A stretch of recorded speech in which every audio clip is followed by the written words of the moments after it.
It had been too easy, Starkad thought. In the long, long voyage, only one ship had gone missing. There had been no Roman patrol boats in the Gallic Channel, no watchers on the bluffs flanking the estuary. The fishermen's huts where they beached the longboats had been deserted. Not a soul had disturbed them as they laid up the remaining hours of the day. Only their bulky shadows and a vixen about her own murderous business had made witness to their march inland in the treacherous starlight. The small market town of Augusta Ambianorum was unwalled. No geese had cackled, no dogs betrayed the approach.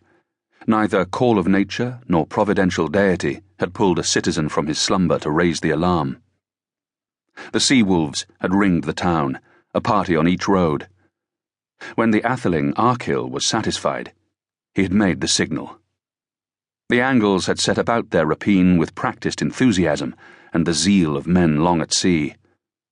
After the incomprehensible suddenness of the onset of catastrophe, it had proved a long night for many of the wretched women of the town, all too short and final for some of their men. In the dead, grey half-light before dawn, Starkad stood near the ornamental gate and looked back down the main street to the Forum. Unlike many of the warriors, he had neither raided into the Imperium nor served in the Roman forces before. The buildings were unusual to him, bigger, squarer, made of stone with tiled roofs, yet otherwise it could have been a settlement on Scandinavia or around the shores of the Swabian Sea. There were all the usual signs of a sacked town: the kicked-in doors, the casually smashed heirlooms, the weeping women, small children wailing, and here and there the splayed, humped dead. The smell of spilt alcohol, of vomit, excrement and blood, the rankness of unwashed men. Starkad thought only a man of no imagination could regard what he and his companions had wrought and not consider the implicit threat to his own family, to his own home. Clumsy and bleary with fatigue and drink, the Angles were shuffling into a column of some 1,000 along the wide street. The Aeols who commanded the ships chaffed the Duguth, and each of the latter did likewise to the 10 warriors under them. All were well laden with plunder. They were not taking too many captives with them. These were divided into 2 groups, one of young women, the other of men of all ages. That night, the former had experienced a foretaste of their fate. If the male captives knew what their future held, the cowards among them might envy the lot of the women. The crewmen of Starkad's longship were all present and in some form of order, drawn up roughly 5 abreast and 10 deep. He told his friend Ioma, the Dugwo of one of the tent groups of 10, to take over, keep them from more drinking, and he walked off to the head of the column. Arkil was talking to 2 of the Aeols. Like all the Himling dynasty, Arkil was tall, very broad-shouldered, with long blonde hair.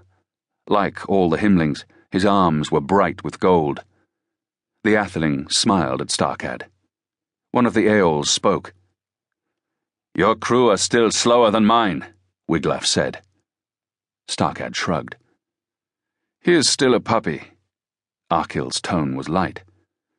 25 winters you could hope for more," Wiglaf replied. "I said he was too young to be one of the Duguth, let alone an Aeol." Starkad smiled in a way he hoped conveyed the gathering senility of his elders. A big man himself, he had some confidence in his own skill at arms and his ability to exact obedience. He did not bother to point out his men had been tasked with the rounding up of prisoners. The chiefs of the other 15 ships began to come up in 1s or 2s. Arkil had a few words with each Aeol. It was not just stature Arkil had inherited. All the Himlings of Hedinsey had the gift of commanding men in war.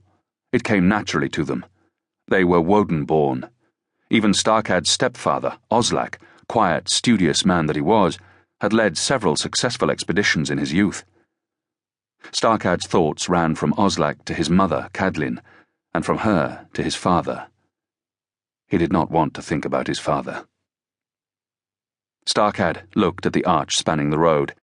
It was a gateway that could not be shut and that connected to no walls, a thing of elaborate impracticality. In the torchlight, its relief carvings shifted. Men, heavily armed Roman-style or stark naked, killed trousered warriors whose faces were grotesquely bearded, almost bestial.